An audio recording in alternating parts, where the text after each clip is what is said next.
গরুকে কুরবানি নিয়ে আমার একটা কথা মনে পড়ে গেল, হাদিসে এবং কোরআনের কথা। নূহ আলাইহিস সালামের কথা। নূহ আলাইহিস সালাম আল্লাহ হুকুম দিয়েছিলেন একটা নৌকা বানাতে, যে নৌকা বানাও, আমি দুনিয়াকে পৃথিবীকে ভরাডুবি করব, যারা ঈমান এনেছে তারা মাত্র নৌকায় উঠবে, বাকি সব দুনিয়াকে পৃথিবীর জলে ডুবিয়ে মারবো কাফেরদেরকে।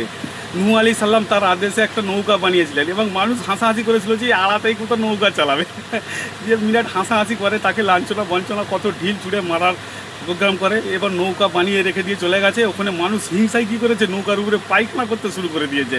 এবার পায়খানা করতে করতে পায়খানা নৌকা একদম পুরো ভরাডুবি। এবার নূহ আলাইহিস সালাম একদিন নৌকার কাছে এসে দেখেন যে পায়খানা একদম ভর্তি নৌকায়। আল্লাহর কাছে দোয়া করেন, এই আল্লাহ, আমি আপনার পবিত্র নবী, আমি এই নৌকায় কী করে উঠবো? আল্লাহ বললেন, থাম, তুই থাম, আমি কি খেলছি শুধু দেখে যা। এবার আল্লাহ সবার মধ্যে একটা এমন রোগ ছড়িয়ে দিলে, কুষ্ঠ রোগ, যার কোনো ওষুধ নাই, যার কোনো চিকিৎসা নাই, যার কোনো দাওয়াই নাই। এবার এক ব্যক্তি পায়খানা বসতে বসতে হঠাৎ করে তার ঘুমের বেগে এসে সে পায়খানার উপরে পড়ে যাচ্ছে। পড়ে যেতেই এবার সে গঙ্গায় যে চান করার পরে দেখা যাচ্ছে তার শরীরে আর কোনো চুলকানি নাই। এবার সে বাড়ি এসে ফিরে ওর বউ বলছে, তুমি এই চুলকানি ভর্তি হয়ে গেল, তোমার কী করে চুলকানি শেষ হয়ে গেল, সারা হয়ে গেল, কোথায় ওষুধ পেলে বলো? বলছে, এই দামি ওষুধ, এই ওষুধের কথা বলা যাবে না। বলছে, বলো না বলো না বলো না। সে এবার বলছে, দেখ, আমি তোকে বলছি, তুই কাউকে বলিস না এই কথাটা, শোন, ওই নৌকায় যে মাল মশলা আছে ওদের ডুব দিবি, তাহলেই তোর রোগ চুলকালি সব শেষ। এবার মেয়ে ছেলে কথায় কথায় কথায় কথায় সারা দেশ ছাড়িয়ে গেল। এবার সবাই এসছে। এবার গরমের চোটে যেমন বাচ্চারা সেই পুকুরে নদীতে ঝাঁপ দেয়, সেভাবে সব ঝাঁপিয়ে পড়েছে রোগের জ্বালায়।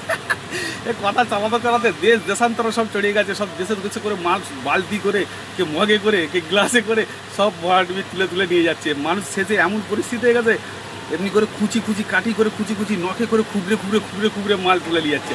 তারপরে দেখা যাচ্ছে নৌকা এমন পরিষ্কার, যেমন ছিল তার থেকে 3 গুণ আরও পরিষ্কার করে দেওয়া হলো। তেমনি আজকে এই সরকার মনে করেছিল, মানুষরা মনে করেছিল যে মুসলমানদেরকে ক্ষতি করবো, গোশ খাওয়া বন্ধ করে দেবো। তো গোশ ছাড়া কি আর মুসলমানদের তরকারি নাই? আজকে যেই গরু বন্ধ করার কথা বলেছে, হিন্দুদের গায়ে চুলকালি এসে গেছে। এবার তারা ওষুধ খুঁজছে, কুরবানি করো কুরবানি করো কুরবানি করো। ই আল্লাহু আকবার, নারায়ণ তাকবীর।